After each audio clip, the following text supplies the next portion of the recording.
yang berjudul Kertas atau Emas ditulis secara ringkas, jelas, lugas, juga cerdas.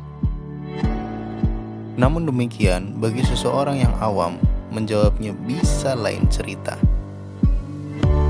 Seseorang tentu akan langsung memilih jawaban yang cerdas, yaitu emas. Tetapi dalam kenyataannya, ketika secari kertas yang dimaksud itu diberi gambar tertentu, dibubui angka nominal, lalu diberi nama dolar, yen, pound sterling, ataupun rupiah, banyak orang tidak mudah memberikan sebuah jawaban dan memilih emas. Kebanyakan justru malah memilih kertas. Komentar yang diberikan oleh Amir Zain Saidi di dalam buku Kertas atau Emas yang ditulis oleh Rengki Yasepta,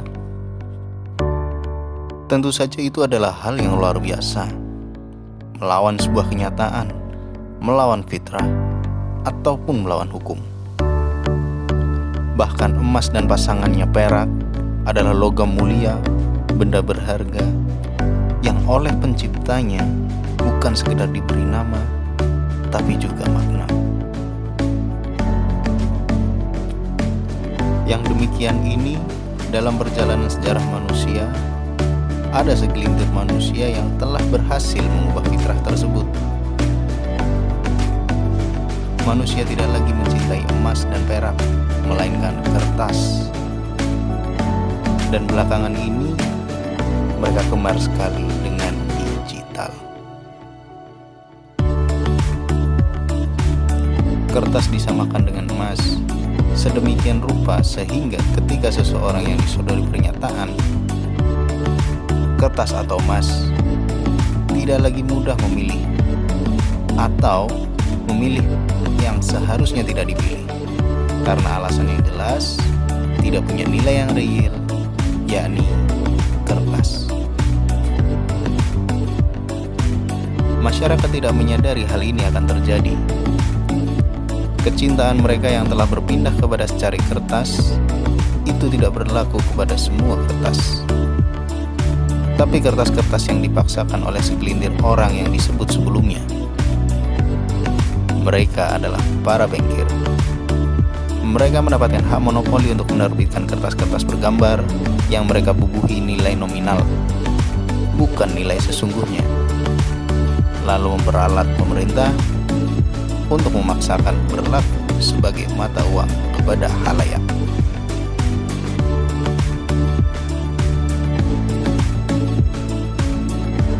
Hebatnya, sementara segelintir orang itu berhasil meyakinkan khalayak ramai bahwa kertas adalah lebih baik dari emas, mereka sendiri, para bankir, menimbun-nimbun emas.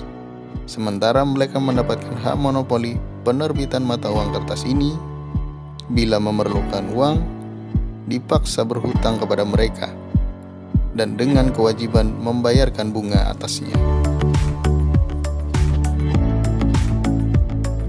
Sejatinya uang yang seharusnya berlaku dalam masyarakat antara lain berupa koin emas dan koin perak telah dirahasiakan dan ditutup-tutupi. Emas dan perak dijadikan komoditi sebagai alat investasi. Akibatnya, emas dan perak disimpan-simpan, ditimbun-timbun, dan kita terus-menerus ketagihan menggunakan uang kertas. Ada benarnya pengetahuan tentang uang sejati ini tidak diajarkan di bangku sekolah formal.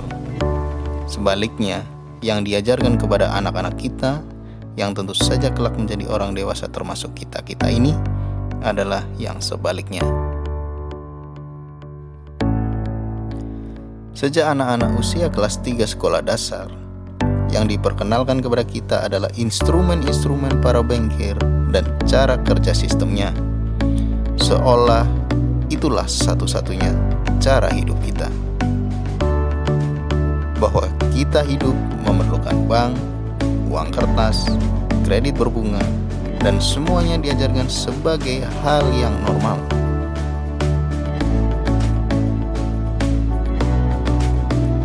Kejahatan terbesar dalam kemanusiaan yang telah berlangsung selama 2,5 abad terakhir ini khususnya, yakni sejak Revolusi Prancis.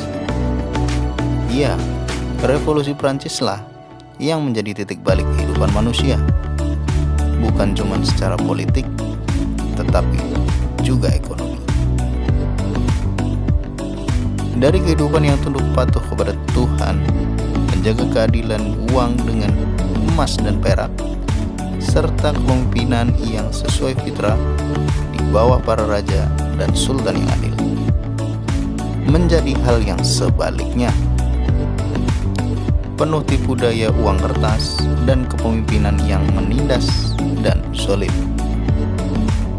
Rakyat tidak lagi merupakan subjek yang dilindungi, melainkan objek untuk dipajaki.